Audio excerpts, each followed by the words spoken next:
back to another video. Today in this video I'm going to be giving you guys a look at another Black Series 6-inch figure, this time from The Mandalorian, and that is Cara Dune.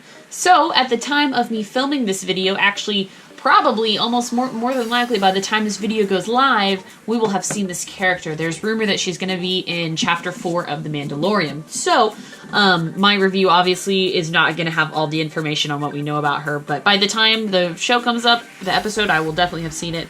Cara Dune has been particularly interesting to me.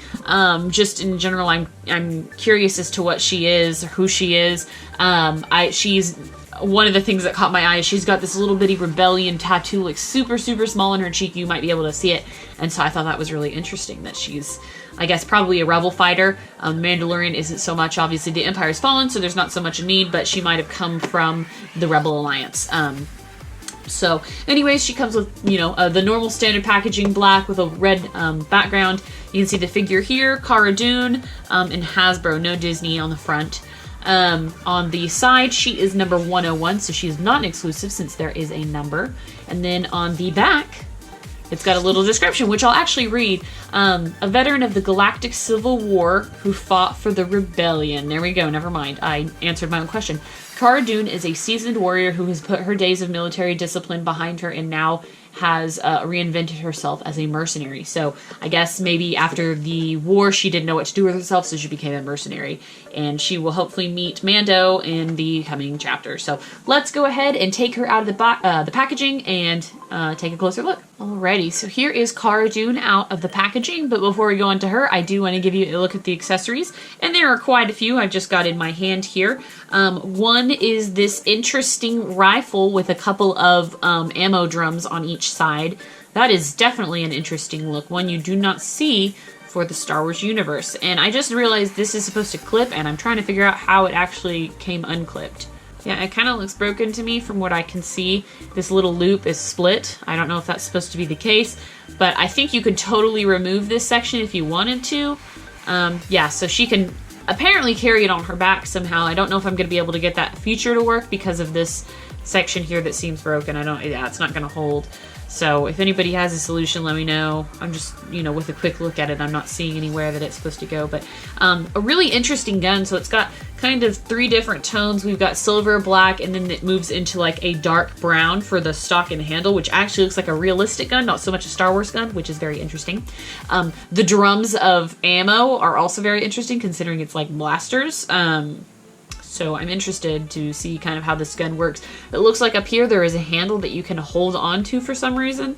When you're holding it, there's not really a good way to put your hand up there, so that's kind of awkward.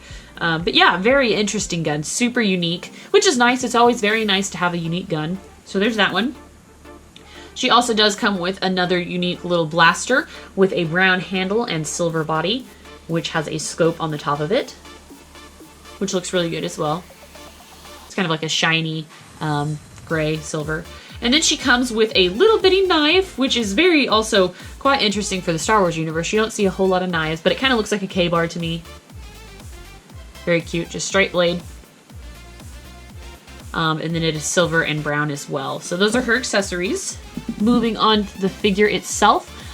We can see Cara's interesting hairstyle, which is kind of like shaved or braided on the side, and she's got most of her hair that flips over. That's kind of like a modern style.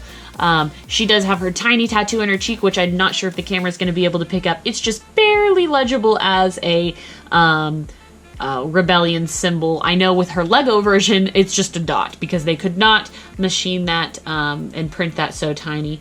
She does have the photoreal technology that's used on her face that looks really good.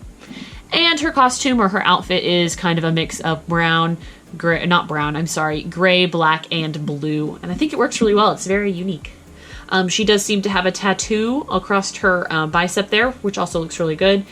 So she's kind of armored up here. She's got some chest armor, some shoulder armor, some gauntlets here, a belt, over a belt. She's got 2 belts. There's a holster for her little handgun, which is nice. Yeah.